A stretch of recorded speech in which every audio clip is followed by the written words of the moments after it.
This production is brought to you by Philothea Studios.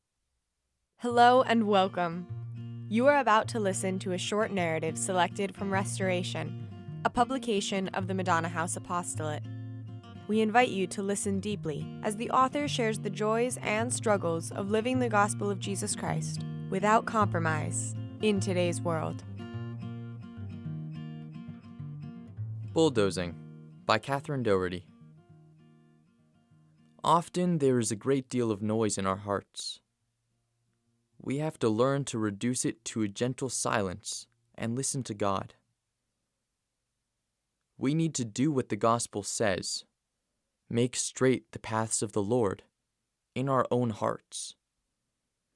To do this, we need to pray to the Lord for a bulldozer to push away the rockfall and debris.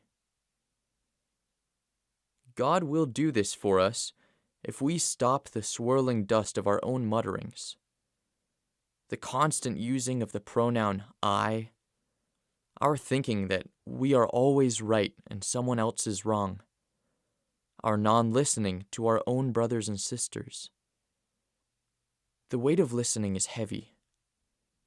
That is why we need to pray for a spiritual bulldozer to make straight the ways of the Lord in our hearts. Then, God Himself might walk through these paths, unencumbered.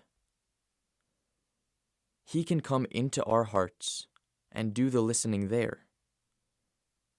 He can listen to others through us, talk through us, understand through us, help through us.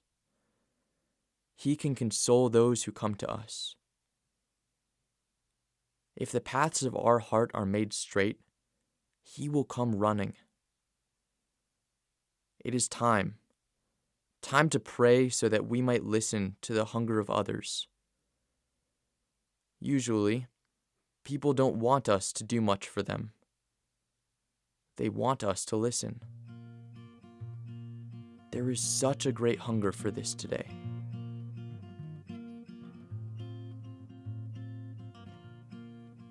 Dear friend, thank you for listening. Rest assured of the prayers of the Madonna House community for you, our listener. May God bless you and keep you. May God shine His face upon you. And may God give you His peace.